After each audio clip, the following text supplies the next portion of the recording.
Why do you go to help or feed the homeless? Why do you give yourself to that? Well, the homeless need a respite. They are in great need of a time to sit down and relax and be in relationship with other people without having to watch their back. They're human beings who deserve to be nourished in more ways than just food, but including food. And I go to serve them because I want to provide that environment. Not only do I just want to help provide them with something to eat, but I want to be a part of creating a nourishing environment for them, where even if it's just for a couple of hours, they can come in out of the freezing cold, dirty, crazy, busy, loud streets of New York and just have a moment to breathe. And, every time I see their faces, and I think about what it must be like and how close all of us really are to that.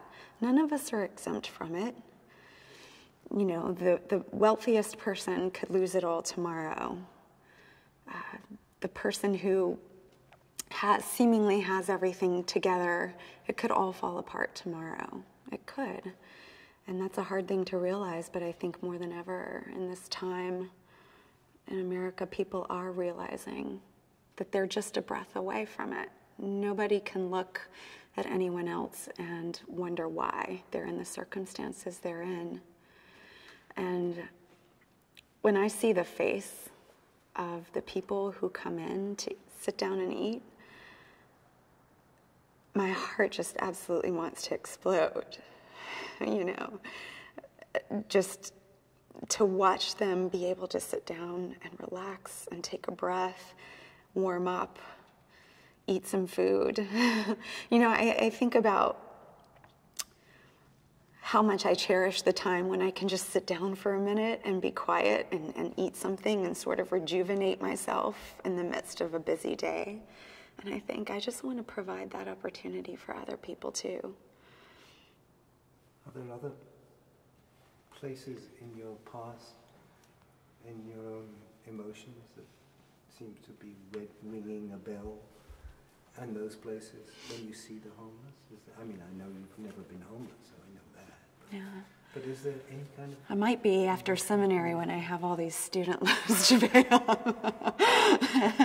I'm not putting it out of possibility.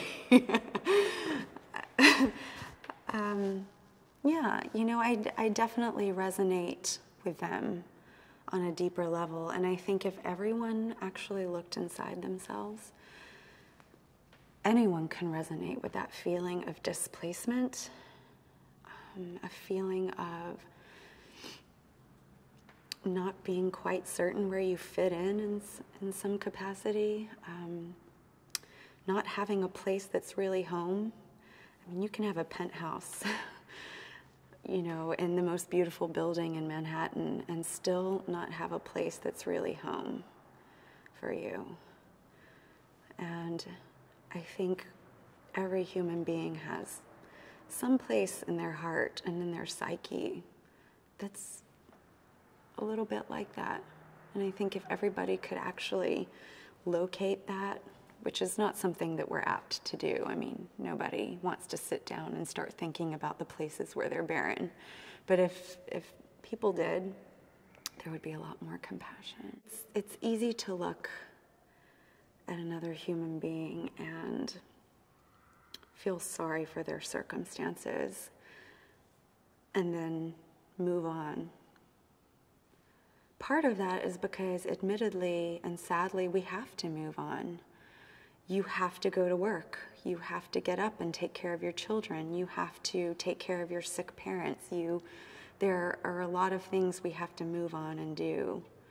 And I think the trick and where it becomes empathy is not moving on internally. Really letting circumstances of others sit with you and fester, things wake me up in the middle of the night, you know, when I really need sleep, in the middle of a really busy semester, when I have an exam at 8 a.m., things will wake me up in the middle of the night and I can't get them out of my head. And I think that that's the difference. That's the empathic tug that resides in the human spirit. And you have to allow yourself to be vulnerable for that to happen. And we're not taught to let ourselves be vulnerable. So it's less about some kind of mandate to be empathetic to other people, like you're taught in kindergarten. That's not it, and that doesn't do it. It's an individual process of opening yourself up to being vulnerable and hurting, really letting yourself hurt. And if, you know, it's human nature not to even let yourself hurt over your own self. We don't want to hurt. We don't want to feel hurt and pain. So we've learned myriad ways to cover that up and push it aside. And if we do that to ourselves, how much harder is it to allow ourselves to suffer on behalf of others?